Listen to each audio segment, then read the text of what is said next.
Здравейте, днешната тема е съдебната делба. Повечето от вас вероятно знаят, че съдебна делба се налага понякога, когато сте в съсобственост с други съсобственици. Най-често от наследство се получава това, когато ваш наследодател е починал и са няколко съсобственици на един или на повече недвижими имоти.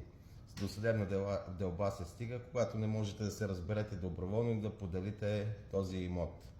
При съдебната делба има някои усложнения, не е толкова просто, колкото звучи само двете фази. Първа фаза, в която се установяват дяловете на всички съделители съсобственици. Първата фаза реално звучи лесно, но много често има усложнения. Усложнението обикновено е, че някой от съсобствениците живее в този недвижим имот и претендира, че го е придобил при 10 годишната давност по закона за собствеността.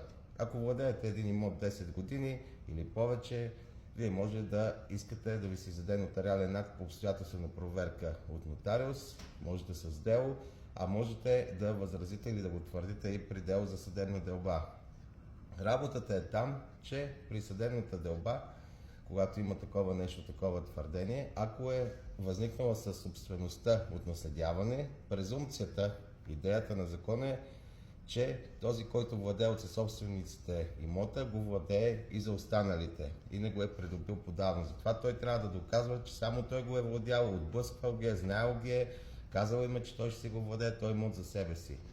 Ако по някакъв друг начин е възникнала тази съсобственост, примерно след като съпрузите са се развели и са останали в обикновена съсобственост на имота, тогава този, който владее, се смята, че владее за себе си, не за останалите. Това е разликата при наследяването и по друг начин възникнала съсобственост.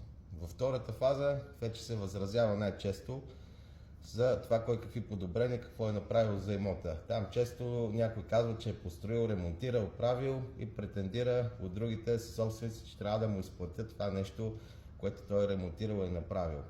Ако не се разберат съсобствениците там, кой да изкупи дела на останалите, на кой да бъде възложено, имотът се изнася на публична продан и всеки си получава според неговия дял парите от продажбата.